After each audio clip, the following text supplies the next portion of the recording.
Fakar Suhartami resmi memimpin Dewan Pimpinan Daerah Barisan Pemuda Nusantara atau Bapera Kota Medan setelah dilantik Ketua Bapera Provinsi Sumatera Utara Abdul Rahman di Le Polonia Hotel Selasa lalu.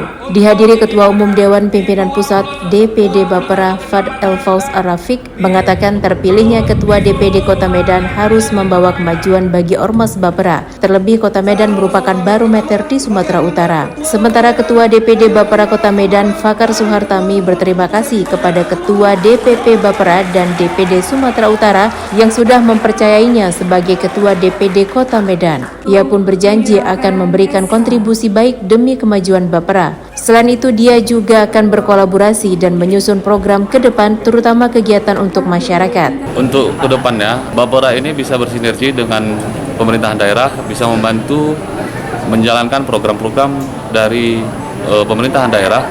Membuat seperti kayak apa tadi namanya, internet gratis dalam aplikasi digital.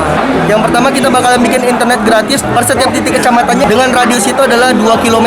Yang kedua, 17 Agustus kita bakalan membuat yang namanya itu festival lomba digital. Digital yang kita buat adalah satu, kita lomba Mobile Legends, Free Fire sama PUBG. Percaya nggak kalau bahwasanya aku lagi bentuk yang namanya Local Hero Medan. Local Hero Medan adalah satu, semua produk UMKM yang hanya ada di Medan, dan itu kita buat dalam bentuk bukan fisik tetapi digital. Jadi kita udah pembentukan sekarang lagi proses 11 aplikasi.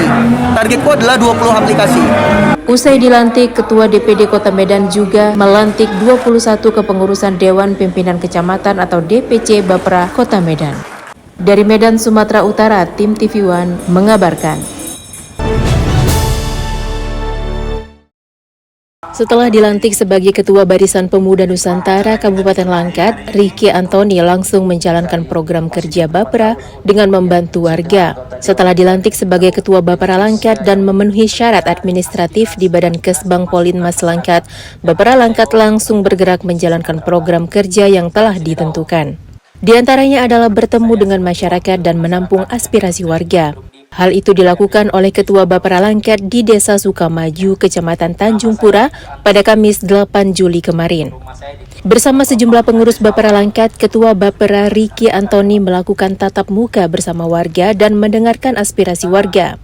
Pertemuan ini tetap menerapkan protokol kesehatan dengan memakai masker, menjaga jarak, dan mencuci tangan sebelum kegiatan berlangsung. Anjuran program pemerintah terkait protokol kesehatan. Dan juga kita Langkat ini saat ini masih masuk pada program pembatasan kegiatan masyarakat. Pesta-pesta pun nggak boleh. Usai menyampaikan sambutan dan menanggapi masukan dari warga desa, Ricky yang juga merupakan tokoh muda di Langkat memberikan bantuan berupa sembako ke warga desa Sukamaju. Hal ini juga sesuai dengan instruksi Ketua DPP Bapera agar keberadaan Bapera di daerah dapat memberi manfaat bagi warga sekitar. Kemarin Bapera Langkat sudah dilantik dan sudah sah menurut administrasi sudah berada di Kabupaten Langkat. Untuk itu kita langsung menjalankan program, salah satunya membantu masyarakat dengan membawa bahan pangan. Harapan saya ke depan Bapera bisa dapat menjadi organisasi yang dipercaya masyarakat, yang berguna bagi masyarakat, pemerintah di Kabupaten Langkat. Dari Langkat, Sumatera Utara, Taufik Hidayat TV One mengabarkan.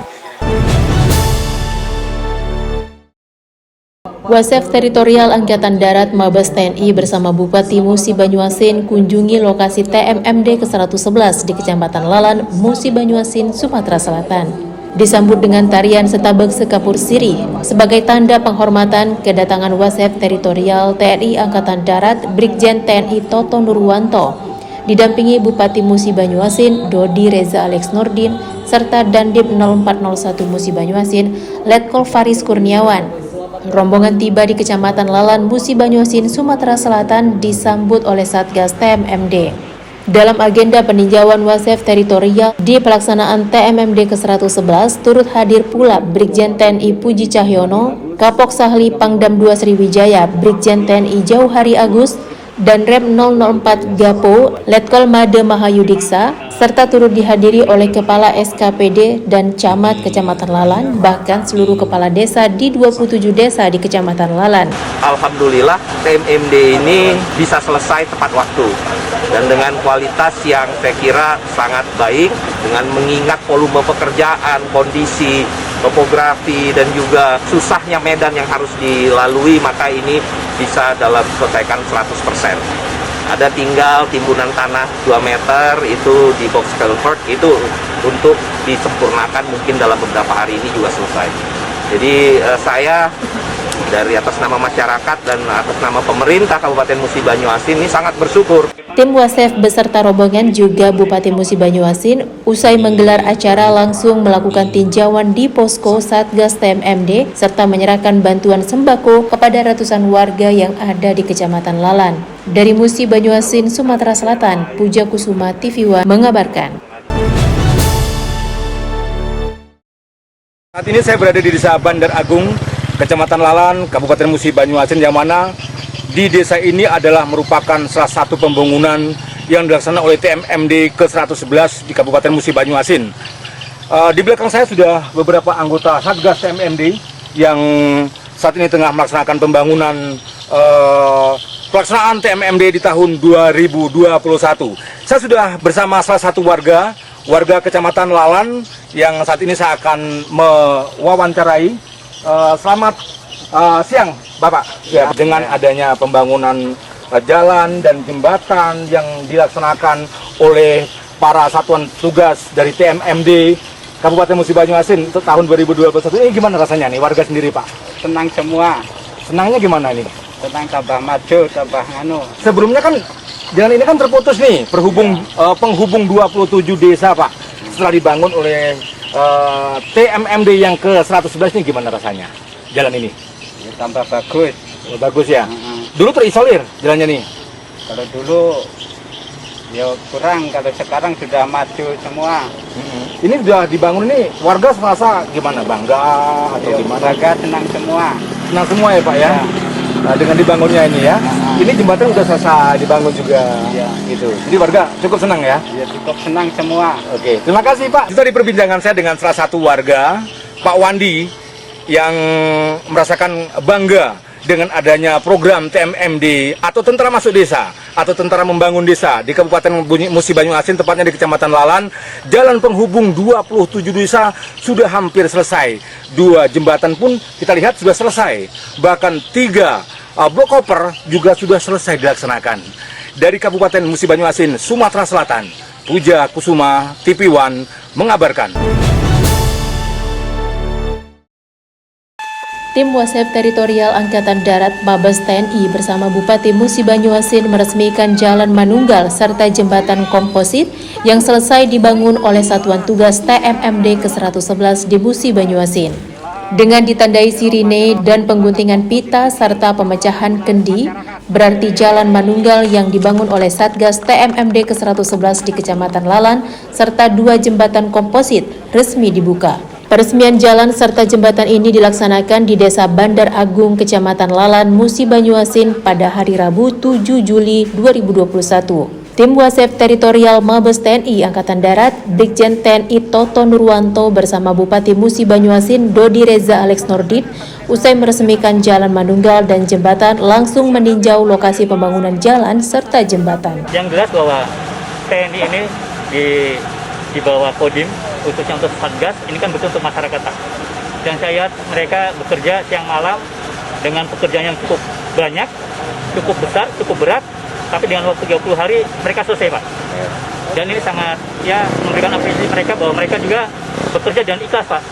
Jadi nanti akan saya sampaikan pada pimpinan kami bahwa anggota Satgas ini bekerja dengan cukup baik, Pak.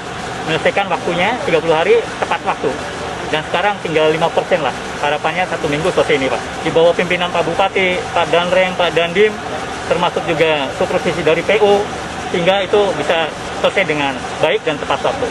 Atas keberhasilan pelaksanaan TMMD ke-111 di Kabupaten Musi Banyuasin, tim Wasep Mabes TNI juga memberikan apresiasi khususnya kepada Satgas TMMD, yaitu Kodim 0401 Musi Banyuasin.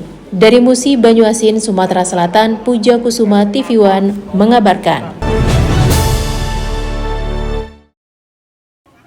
Demi memutus mata rantai penyebaran COVID-19, pemerintah Kabupaten Batanghari yang bekerja sama dengan TNI Korem 042 Garuda Putih menggelar vaksinasi massal di sejumlah wilayah di Kabupaten Batanghari, Jambi.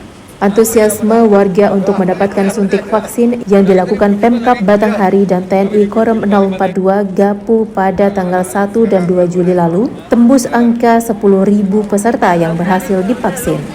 Untuk mensukseskan vaksinasi tersebut, Komando Resort Militer 042 GAPU mengerahkan sejumlah vaksinator dan dibantu oleh tim gugus tugas COVID-19 Kabupaten Batanghari. Pelaksanaan vaksinasi tersebut juga langsung dipantau oleh Bupati Batanghari Muhammad Fadil Arif dan Komandan Korem 042 Garuda Putih Brigjen TNI M. Zulkifli. Bupati Batanghari Muhammad Fadli Arif menyampaikan agar masyarakat harus diberi informasi yang sama bahwa suntik vaksin ini halal dan aman digunakan masyarakat. Sampaikan Pak Anda, kita sinergi antara seluruh Forkompinda. Jadi bagaimana masyarakat diberikan informasi yang sama. 2 minggu lalu sudah kita ajak ulama. Ini kalau adik-adik semua Jumat hari ini, itu kedengaran khotbahnya. Bagaimana kita menjelaskan secara syariat ya, dan secara iptek serta imtaknya, vaksin ini halal dan aman digunakan oleh masyarakat. Keyakinan ini perlu ditimbulkan. Sehingga alhamdulillah 2 hari ini luar biasa membludaknya kemauan, keinginan masyarakat untuk divaksin. Kemarin hampir 5.000 ya. Kita sudah beberapa hari melaksanakan vaksinasi. Selain TNI kan kita mendapatkan jatah juga sekitar 28.500 vaksin yang sudah 95% lah. Sampai dengan hari ini kemungkinan besar vaksin yang dipertanggungjawabkan ke kita itu mungkin akan sudah selesai. Nah sekarang yang kita kejar mungkin nanti vaksin reguler ya, yang selama ini dipertanggungjawabkan kepada Pemda. Dari Batanghari, Jambi, Tarmizi TV One mengabarkan. Indonesia di bawah kepemimpinan Presiden Joko Widodo terus melakukan pembangunan infrastruktur termasuk jalan tol. Dan salah satu jalan tol yang saat ini sedang dibangun adalah jalan tol di Sumatera, yakni jalan tol Kuala Tanjung Indrapura. Pembangunan jalan tol Indrapura Kuala Tanjung yang saat ini sedang berlangsung tentu membutuhkan areal atau perluasan jalan yang secara tidak langsung akan bersinggungan dengan lahan warga sekitar. Dan inilah Ferry Napitupulu, seorang warga di Desa Pare-Pare, Kecamatan Air Putih, Kabupaten Batubara, Sumatera Utara yang tanah miliknya ikut berdampak dalam proyek pembangunan jalan tol tersebut. Menurutnya ia merasa dirugikan atau tidak adil dalam proses ganti untung pembangunan jalan tol tersebut. Ferry juga mengatakan sejumlah warga yang tanahnya sepadan dengan tanahnya dibayar dengan harga yang cukup mahal, yakni sekitar 2 juta rupiah. Sementara tanah miliknya seluas 7.200 meter sesuai surat sertifikat tanah miliknya hanya dihargai 127.000 dan 80.000 rupiah per meter. Ya, kalau keluhan saya harga tanahnya terlalu murah dibayar sama pihak pengelola jalan tol ini. Karena harga tanah di sini tidak ada yang semurah itu. Dan kami kalau dibayar dengan harga segitu, kami tidak bisa beli atau mengganti lahan kami yang sudah terkena jalan tol ini. Dan di sini tempat usaha kami untuk cari makan dan untuk kebutuhan kami. Kalaupun dengan harga segitu, kami jelasnya tidak bisa membeli lagi dan mata pencarian kami sini habis. Pernah disampaikan ke pihak jalan tol soal keluhan abang ini, apa yang mereka sampaikan? Berulang kali udah, tidak ada tanggapan, respon pun tidak ada. Saya bermohonlah sama presiden, gimana sama presiden sebagai rakyatnya, saya minta mohon bantu. Abang punya bukti-bukti soal kepemilikan tanah abang ini? Ada bukti sertifikat tanah saya bukan ex camat. Dari Batubara, Sumatera Utara, Jasa Manurung TV One mengabarkan. Meningkatnya kasus COVID-19 di Indonesia membuat kecemasan bagi masyarakat dan berbagai pihak termasuk pemerintah. Terkait hal itu, banyak masyarakat di berbagai daerah mencoba mencari solusi dari berbagai cara, salah satunya yaitu menciptakan Virgin Coconut Oil atau VCO. VCO merupakan salah satu obat tradisional yang dibuat dengan bahan dasar kelapa hijau yang diyakini bisa menyembuhkan berbagai penyakit yang dialami manusia, salah satunya yaitu penyakit demam yang diakibatkan oleh terserangnya virus COVID-19. Selain itu, Virgin Coconut Oil juga bisa membantu menyembuhkan penyakit hernia nukleus pulposus atau HNP atau yang sering disebut dengan syaraf kejepit. Menurut juru bicara Satgas COVID-19 Kabupaten Aceh Timur, Dr. Edi Gunawan menjelaskan bahwa pihaknya telah membuktikan terkait pasien yang sembuh berkat VCO tersebut. Sebelumnya telah dilakukan uji coba terhadap dirinya dan tim dokter yang menangani pasien COVID-19 mencoba memberi VCO tersebut kepada pasien positif dengan dosis yang disesuaikan. VCO itu punya efek antivirus. Nah, saya uji cobakan ini kepada pasien. Kebetulan saat itu di tahun 2020 kita ada pasien COVID pertama yang kita rawat itu dari Kabupaten Aceh Tamiang. Kita rawat sekitar 10 hari. Dan selama mereka dirawat di rumah sakit di rumah, kita berikan VCO. Dan alhamdulillah memang efeknya luar biasa. Setelah minum VCO ini mulai ada perubahan, perkembangan yang lebih besar untuk kesehatan saya. Setelah di rumah saya minum, anak bisa anjurkan minum. Ada anak saya demam di rumah kan, saya suruh minum. Dan insya Allah anak saya yang di rumah bersama saya. Dari Aceh Timur Aceh, Ilham Zulfikar, TV One mengabarkan. Wakil Bupati Karimun Anwar Hashim membuka training center kafilah LPTQ Kabupaten Karimun menjelang pelaksanaan seleksi tilawatil Quran dan hadis Provinsi Kepulauan Riau. Training center yang digelar oleh Lembaga Pengembangan Tilawatil Quran Kabupaten Karimun tersebut dilaksanakan selama sepekan, diikuti oleh 23 orang peserta. Para peserta merupakan kafilah yang akan ikut pada perlombaan seleksi tilawatil Quran dan hadis pada tingkat Provinsi Kepri mendatang di Kota Tanjung Pinang. Wakil Bupati Karimun Anwar Hashim mengatakan, training center ini untuk memberi bimbingan dan motivasi baik secara moral maupun secara mental, sehingga saat perlombaan nanti tidak ada lagi keraguan bagi para peserta. Untuk STQ nantinya akan mempertandingkan 5 cabang bacaan Al-Quran dan hadis yang terdiri dari 10 golongan. Dalam acara training center tersebut, peserta diwajibkan untuk selalu menjaga prokes secara ketat karena masih di masa pandemi. Secara resmi membuka TC STQ Kabupaten Karimun tahun 2021 yang diikuti oleh 23 personel dengan cabang 5 cabang ya 10 golongan.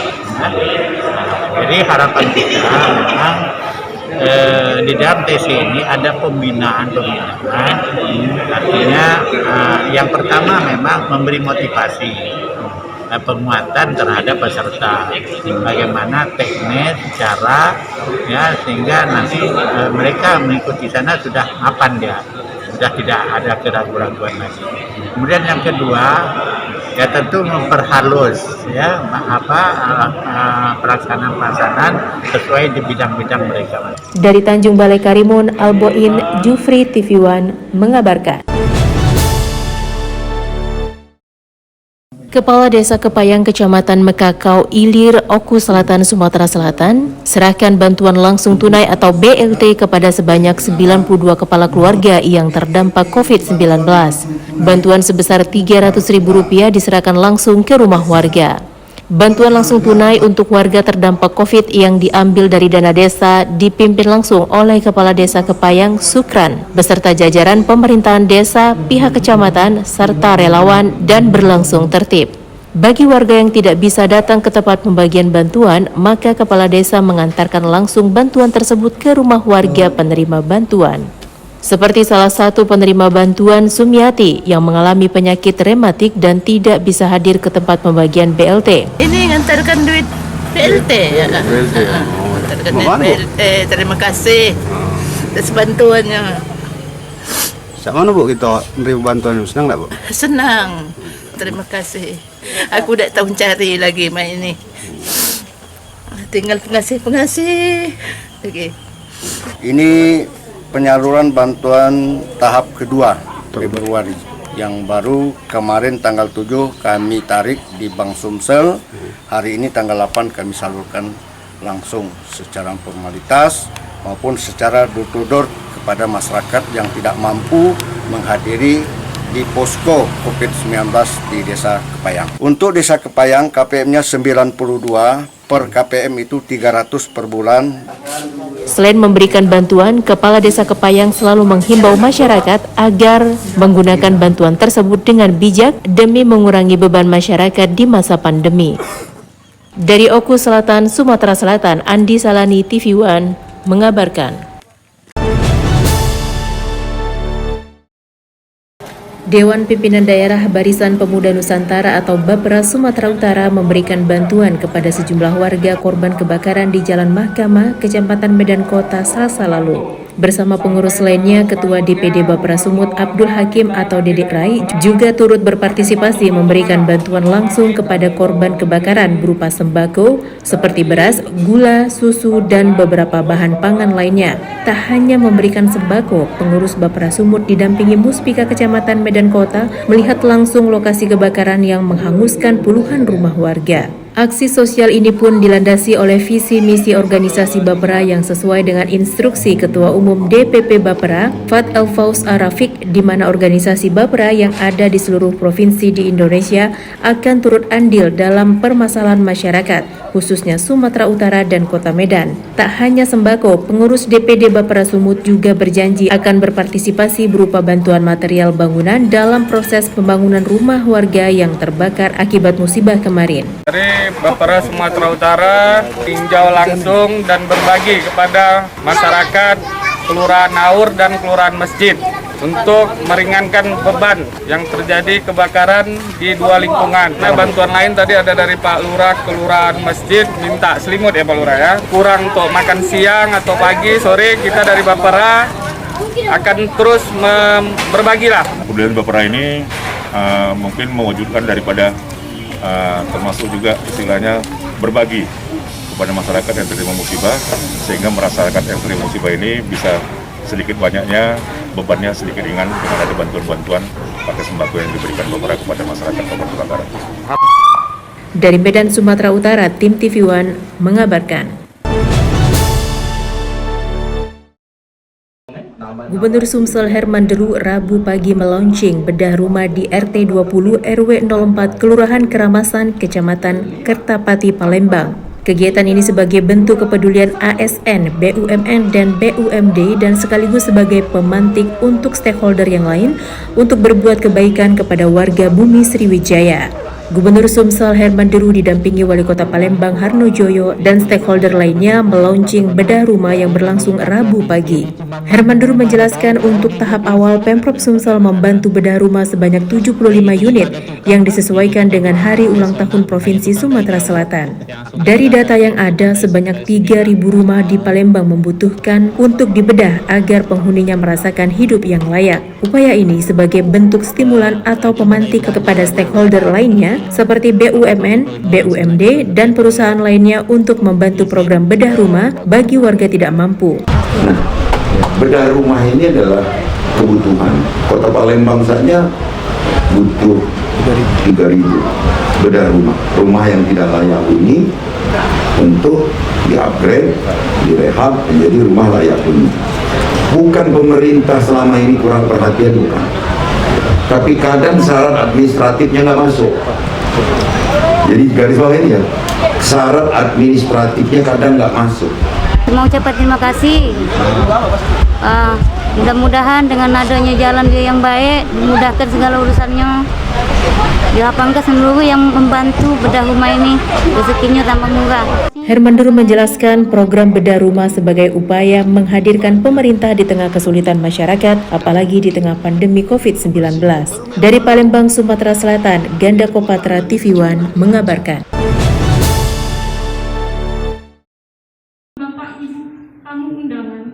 Kepala Rumah Tahanan Negara kelas 2B Kota Agung dan Kepala Lembaga Pemasyarakatan kelas 2B Kota Agung melaksanakan penandatanganan nota kesepahaman atau Memorandum of Understanding MOU dengan Kodim 0424 Kabupaten Tanggamus dan Polres Tanggamus serta meresmikan pos pengawasan dan pemeriksaan gerbang utama Rutan Kota Agung pada Kamis 8 Juli lalu.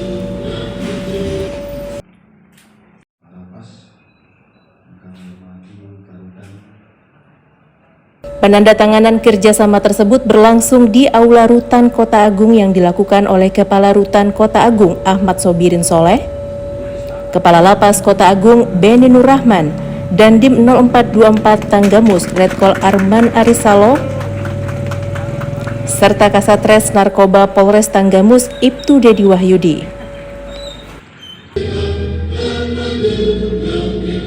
Kepala Rutan Kota Agung Sobirin menyambut baik kedatangan rombongan tersebut serta menyampaikan rasa terima kasihnya atas sinergitas yang terjalin selama ini antara Rutan dan Lapas Kota Agung dengan Kodim 0424 Tanggamus dan Polres Tanggamus. Sementara itu, Kalapas Kota Agung Beni Nur Rahman juga mengatakan pada prinsipnya perjanjian kerjasama ini sudah sejak lama dilaksanakan. Namun hari ini dilakukan secara formalitas dalam bentuk dokumen dengan harapan sinergitas dapat ditingkatkan di masa yang akan datang. Penandatanganan MOU yang akan kami laksanakan bersama Kodim 0424 Tanggamus dan Polres Tanggamus itu merupakan salah satu bentuk bukti nyata sinergitas yang sudah kami lakukan selama ini. Penandatanganan MOU Rutan dengan Kodim dan Polres Tanggamus sebenarnya itu merupakan salah satu perintah yang diamanatkan oleh pimpinan kami di pusat bahwa dalam pelaksanaan tugas sehari-hari kita harus selalu bersinergi dengan aparatur penegak hukum lainnya, yang terutama adalah Kodim dan Polres dalam hal ini sebagai bentuk pengamanan terhadap warga binaan kami yang ada di dalam. Karena memang pada dasarnya keamanan dan ketertiban di dalam ini tidak luput atau tidak lepas dari bantuan dari aparat penegak hukum lainnya. Selain itu mungkin kerjasama yang sudah kami lakukan antara lain yaitu dalam hal patroli sambang dari personil Kodim dan Polres, selain itu untuk pengamanan ataupun pengawalan warga binaan yang kami mutasikan ke lapas lain, ataupun dalam hal penggeledahan warga binaan barang-barang yang terlarang untuk dapat kami tertibkan. Setelah penandatanganan MOU akan kami laksanakan peresmian pos wasrik ataupun pos pengawasan dan pemeriksaan kepada seluruh pengunjung maupun petugas kami yang akan melaksanakan tugas, dan juga peresmian posko bersama antara Rutan, Kodim, dan Polres. Untuk kedepannya tentu kami dalam hal penegakan disiplin ataupun melakukan deteksi dini ataupun pemberantasan peredaran gelap narkoba, kami akan selalu bersinergi ataupun meminta bantuan dari Polres maupun Kodim untuk memberantas hal-hal tersebut ataupun barang-barang yang dilarang di dalam rutan ini. Karena memang keterbatasan personil kami, jadi kami sangat mengharapkan bantuan ataupun koordinasi dari Polres maupun Kodim dalam memberantas hal tersebut. Di tempat yang sama, Dandim 0424 Tanggamus Arman Arisalo dalam sambutannya mengatakan sangat mengapresiasi kegiatan ini. Ia juga mengharapkan koordinasi ini harus dilanjutkan terutama bidang keamanan dan ketertiban.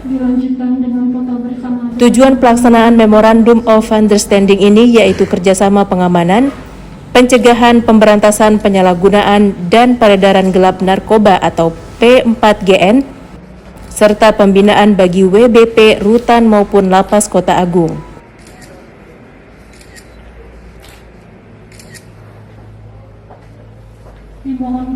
Kita sinergitas antara TNI, Polri, dan Lapas pada khususnya.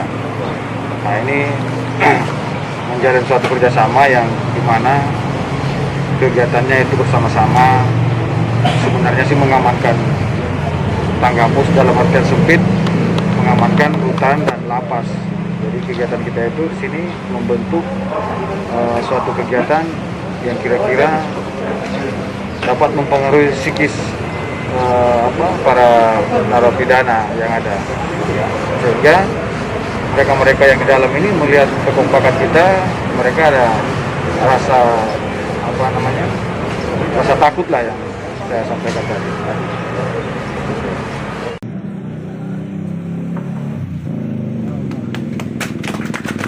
Dari Tanggamus, Lampung, Pujian Syah TV One mengabarkan.